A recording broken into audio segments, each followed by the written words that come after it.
Ada sebuah kaidah sederhana, kalau seseorang itu ingin panen pahala yang banyak, kita ambil contoh misalnya doa. Kalau ada orang yang sudah kaya, lalu saya bilang kepada ikhwat dan akhwat sekalian, doain dia supaya tambah kaya. Atau ada orang pintar, saya bilang doain dia supaya tambah pintar. Ada orang punya kelebihan fisik, gagah atau cantik, saya katakan doain supaya dia tambah gagah, yang satunya tambah cantik. Kira-kira akan muncul pertanyaan apa dari antum kalau belum tahu? Antum akan mengatakan, untuk apa Ustaz? Orang sudah kaya didoain supaya kaya lagi untuk apa? Bukan lebih baik orang miskin yang didoain? Atau orang gagah dan cantik, atau orang yang pintar, bukankah lebih baik orang bodoh yang didoain supaya pintar?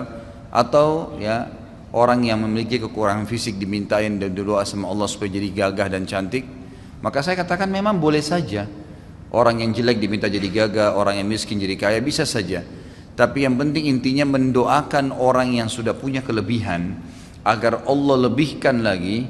Sebenarnya secara syariat kita sedang mendoakan diri kita kepada Allah Subhanahu wa taala. Karena Nabi SAW telah bersabda dalam hadis, kalau seandainya seseorang mendoakan saudaranya muslim apa saja kebaikan, ya Allah berkahi kekayaannya, ya Allah berkahi kegagahannya, kecantikannya, kepintarannya, tambahkan buat dia Allah, maka malaikat di atas kepalanya berkata, walaka mithluhu, kau akan dapat sama, kau akan dapat sama. Jadi sebenarnya kita sedang mendoakan diri kita.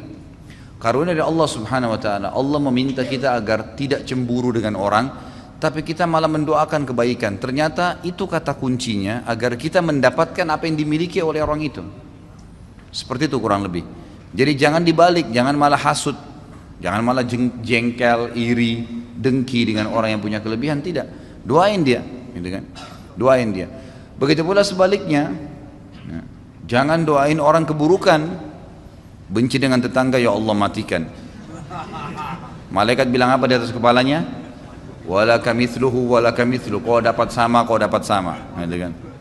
Loh iya, bisa dia mati duluan sebelum tetangganya, kan gitu. Jangan doain keburukan orang lain. Dan dalam Islam selalu disuruh hati kita bersih, selalu niat yang baik lah ya, enak saja hidupnya. Kalau ada orang berbuat jahat dengan kita, lalu kita doakan untuk dia kehancuran, ghibah, fitnah, ngambil hak kita, ya Allah matikan dia, putuskan urat sarafnya. Apalah kalau orang misalnya dendam karena haknya diambil, bolehkah? Dia terzalimi, boleh. Tapi pada saat orang itu Allah berikan betul, diputus urat sarafnya, Allah matikan, udah selesai, terbalaskan jengkelnya dia. Baik, setelah itu kita dapat apa? Enggak ada. Belum tentu bahkan hak kita kembali dari dia.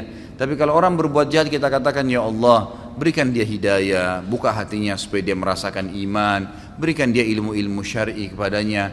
Mudah-mudahan dengan begitu ya Allah dia bisa mengembalikan hak-hak saya. Lalu Allah berikan dia hidayah, dia kembalikan hak kita, dan selama dia jadi baik sampai dia meninggal kita panen pahalanya. Mana yang lebih baik? Gitu kan? Jadi selalu pintunya kebaikan. Bahkan sampai orang punya kelebihan pun depan mata kita doain. Subhanallah, saya lihat ini di teman-teman saya di Saudi sudah satu hal yang seperti kebiasaan. Jadi kalau saya lagi telepon teman saya di Saudi ini, alhamdulillah saya lagi buka begini, saya lagi begini. Yang paling pertama itu, semoga Allah berkahi ya akhi, insya Allah Allah pertambah lagi, insya Allah Allah lipat gandakan, insya Allah begini, didoain sama dia banyak. Karena mereka faham, oh dengan mendoain itu sebenarnya dia sedang doain dirinya, gitu kan? Hampir semua subhanallah kalau saya temuin, bahkan sudah menjadi kebiasaan dulu di kampus, teman-teman saya di luar kampus kalau ketemu salaman, bagaimana keluarga inti? Oh baik semua, alhamdulillah, insya Allah Allah berkahi keturunan itu jadi orang soleh, didoain temannya sebelum pisah, awal ketemu. Itu satu hal yang biasa gitu. Karena mereka faham, mereka sedang mendoakan diri mereka sendiri. Jadi banyak hal manfaatnya. Pertama kita tutup pintu hasud, iri, hati kita jadi sakit itu hilang semua. Kemudian ternyata kita mendoakan kebaikan untuk dia, dapat pahala. Kita pun akan dapat seperti apa yang dimiliki orang tersebut. Jadi untuk mendapatkan seperti yang orang milikin, tidak harus mengambil milik dia, tapi doakan dia, bertambah kebaikan itu maka Allah akan berikan kepada kita. Gitu kan? Jadi seperti itu gambarannya. Begitu pula pada saat kita doakan orang keburukan. Begitu pula pada saat kita melakukan satu kebaikan, kita menjadi penyebab orang lain jadi baik. Man dalla ala khairin, kata Nabi SAW, kana lahu mithal ajri fa'ilihi, mengkari yang yangkus min ajri fa'ilihi syai'a. Siapa yang tunjukkan orang menjadi penyebab orang lain melakukan kebaikan, antum tunjukkan teman-teman antum, oh ini ada pengajian di sini, mereka datang misalnya. Maka kita jadi penyebabnya, ada masjid di sana kita sholat yuk, atau lagi jalan ke masjid kita panggil tetangga, ayo sholat pak, ayo sholat bu, misalnya sholat. Orang ikut sholat, kita dapat pahala, dia juga dapat pahala. Tapi Allah berikan kepada kita pahala seperti dia tanpa dikurangin pahalanya. Siapa yang menjadi petunjuk saja orang berbuat kebaikan, maka dia akan dapat pahala pelakunya tanpa dikurangi sedikit pun dari pahala pelakunya. Jadi kalau ada orang nanya di mana alamat ini, di mana alamat itu, semuanya baik, masjid, majelis taklim, dia mau silaturahim keluarganya, tunjukin. Sebaliknya, man dalla ala syarrin, siapa yang menunjukkan kepada keburukan, kana lahu mithl ya wazri fa'ilihi min ghairi yanqus min wazri fa'ilihi syai'a. Siapa yang menunjukkan kepada keburukan, maka dia akan panen dosa seperti pelakunya, gitu kan? Tanpa dikurangi sedikit pun dari dosa pelakunya. Ada orang tanya di mana alamatnya diskotik ini, oh di sana, dengan semangat dia tunjukin. Kan itu orang itu mabuk-mabuk semua, dia tidur di rumahnya, dia dapat dosa sama, gitu kan? Ya, jadi kalau keburukan jangan ditunjukin. Gitu ya Pak Yoya ya, jadi nggak boleh nunjukin keburukan ya. Jadi seperti itu dalam Islam. Nah ada juga hal-hal kaidah dasar dalam Islam. Apa yang antum pernah lakukan pada seseorang itu dengan hukum Allah subhanahu wa ta'ala, dengan sunnatullah akan terjadi pada kita. Misal ada satu keadaan di mana orang sangat kepepet butuh bantuan, datang, kadang-kadang Allah uji kita dengan cara itu. Ada orang datang tiba-tiba sampaikan, saya lagi begini, saya lagi begini, saya lagi begini. Allah mau lihat nih, bantu nggak? Baik, kita bantu misalnya dengan ikhlasnya, baik silahkan. Pastikan ikhwas kalian dan akhwat, satu waktu Allah akan membuktikan kebenaran sunnahnya, hukumnya. Nanti akan datang waktu antum kepepet sekalian, akan ada orang yang bantu antum. Nabi SAW mengatakan, kama tadinu tudan, sebagaimana kau memperlakukan orang lain, kau akan diperlakukan. Apapun sifatnya, gitu kan? Dalam sabda Nabi SAW yang lain apa? Jagalah kehormatan kemaluan kalian, Allah akan jaga kehormatan kemaluan pasangan kalian. Sucikan diri kita, istri kita dijaga oleh Allah Subhanahu Wa Taala. Kita selingkuh di sana, ini juga selingkuh. Harus hati-hati. Nah, dan berbaktilah kepada kedua orang tua kalian. Allah akan membuat anak-anak kalian bakti dengan kalian. Kata kuncinya itu. Ternyata sebagaimana kita memperlakukan seseorang, apa yang kita lakukan, Allah akan balas dengan hal yang sama. Tadi itu contoh kebaikan, gitu kan? Menjaga kemaluan dari yang haram, bakti dengan orang tua, bersedekah, kebaikan-kebaikan yang kita kerjakan. Nanti akan datang waktu Allah buktikan tuh, kita butuh dan Allah bantu. Ada orang pernah utang, dia bilang saya nggak mampu bayar, ya sudahlah saya maafin. Pastikan satu waktu antum akan punya keadaan nanti di mana mungkin lagi belanja di toko orang, kalau antum tidak punya utang, udah nggak usah bayar, nggak apa-apa, digratisin. Itu akan datang ya, bagaimana Allah membuktikan bahwasanya kamu pernah berbuat baik ini, Allah akan balas ya, jazakallah khair. Kalau ada orang sebaliknya, kita berbuat keburukan, kita pernah mencemar namanya orang lain, kita pernah mengambil haknya orang lain, kita pernah iri dengan orang lain, maka pasti akan terjadi hal yang sama. Akan datang orang lain iri juga dengan dia. Akan datang satu waktu, mungkin bukan pada saat itu, tapi akan terjadi dalam kehidupannya. Allah akan buktikan itu. Siapa yang merusak namanya orang lain, seperti itu. Apa saja perilaku yang kita pernah kerjakan pada seseorang, baik atau buruk, akan terjadi hal yang sama. Hadis Nabi SAW tadi saya bilang, kama tadinu tudan, sebagaimana kau memperlakukan orang lain, kau akan dibalas hal yang sama. Dalam hadis yang lain dikatakan, al-jaza min jinsil amal, balasan akan datang sesuai dengan perilaku atau perbuatan seseorang. Dan ini jelas sekali. Baik, Imam Az-Zahabi mengangkat hadis ya di sini, hadis riwayat Hakim ya, dengan sanad yang sahih dalam Kitabul Ilm. Dan juga ini Imam Az-Zahabi mensahihkannya. Man akala bi muslimin aklatan at'amahu Allahu biha aklatan min nari yaumal qiyamah.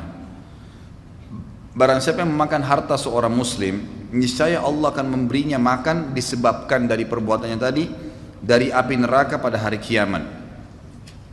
Wa man aqama bi muslimin maqama sum'atin, dan barang siapa yang meletakkan seorang muslim pada kedudukan sum'ah. Sum'ah itu memaksanya pada keadaan akhirnya dia malu, dipermalukan di depan umum ya. Aqamahu Allahu yaumal qiyamati maqama riya'in wa sum'ah, Allah pun nanti akan meletakkan tadi si pelaku itu pada kedudukan riya dan sum'ah pada hari kiamat. Dia juga akan dipermalukan di hari kiamat. Dia juga akan diperlakukan pada hari kiamat. Wa man iktasa bi muslimin thawban kasahu Allahu thawban min narin yaumal qiyamah. Barang siapa yang memakai baju seorang muslim, mengambilnya bukan hak dia, maka Allah akan mengenakannya baju dari neraka pada hari kiamat. Riwayatkan Al-Hakim. Kata para ulama, ini adalah pelengkap daripada siksaan bagi seseorang yang tidak sempat taubat di dunia. Kalau di dunia akan datang kepada dia cobaan-cobaan tadi. Dia pernah mencuri, akan dicuri juga dari dia, gitu kan? Dia beli HP tapi uang curian, pasti HP-nya hilang, dicuri juga sama orang lain. Gitu kan? Seperti itu. Dia makan makanan haram, dia nggak sadar, dia pikir dia berhasil, ternyata perutnya akan jadi bermasalah dan sakit. Banyak hal yang datang gitu, di dunia. Itu dia taubat atau tidak taubat akan datang konsekuensi di dunia. Kalau dia tidak taubat, lebih berat lagi, karena di akhirat Allah akan berikan balasan yang setimpal dengan perbuatannya tadi. Dia merusak namanya orang lain, dirusak juga namanya hari kiamat, dipermalukan juga. Dia mau ngambil makan bajunya orang lain, dia juga akan diberikan baju dari api neraka hari kiamat. Jadi begitu terus. Ada contoh hadis waktu kita bahas tentang masalah minuman keras, bab khamr, minuman keras haram, dosa besar awal-awal ya. Apa kata Nabi SAW? Siapa yang minum khamr di dunia, tidak sempat taubat sebelum meninggal, dia tidak akan meminumnya di akhirat. Balasannya ada, gitu kan? Kenapa dikatakan di akhirat? Karena di surga itu ada 4 sungai. Dalam surah Muhammad disebutkan. Salah satunya adalah sungai khamr. Sungai khamr, memang arak itu ada sungainya, tapi tidak memabukkan lagi di surga. Bahkan Allah SWT mengatakan wa khamrin ladzatin lisyaribin. Dan khamr di surga nanti itu sangat lezat untuk diminum, gitu kan? Di sini sabda Nabi SAW, siapa yang minum khamr di dunia, dia tidak akan meminumnya di akhirat. Larangan Allah dilanggar sama dia, dia tidak sempat taubat sebelum meninggal, walaupun masuk surga kata ulama, di surga dia nggak minum. Dapat fasilitas yang semuanya yang ada, tapi yang ini tidak boleh, dia terharamkan. Mirip juga hadis yang sama, kata Nabi SAW tentang sutra dan emas bagi laki-laki kan. Waktu beliau angkat sutra dan emas, beliau mengatakan inna hadani haramun ala dzukuri ummati. 2 benda ini haram bagi laki-laki umatku. Lalu beliau mengatakan bagi laki-laki siapa yang memakainya di dunia, emas dan sutra tadi, maka dia tidak akan memakainya di akhirat. Maksudnya kalau dia meninggal tidak sempat tobat di dunia, maka dia terharamkan dari baju sutra di surga, dan juga dia tidak bisa menggunakan perhiasan dari emas yang memang dasarnya tembok-tembok rumahnya orang istana surga itu dari emas. Dia akan kehilangan masalah itu. Jadi begitulah sunnatullah yang harus difahamin, bahwasanya ada sebuah sistem yang pasti akan datang. Kalau kita faham ikhwan dan akhwat sekalian, setiap kali kita mau mengeluarkan satu kalimat ghibah atau fitnah, akan datang hukuman yang sama kepada kita. Pastikan antum tidak akan mau buat dosa itu. Kita nggak bakal mau, karena kita orang yang berani mau melakukan satu perbuatan itu karena dia tidak punya ilmu bahwasanya ini akan terjadi balasan kepada dia yang setimpal. Enggak. Tapi kalau dia faham, dia nggak bakal lakukan. Kita tidak akan ghibah, tidak akan ngambil barangnya orang, tidak akan melakukan perbuatan apapun yang berhubungan dengan mereka. Karena saya pernah jelaskan ada 2 dosa ya.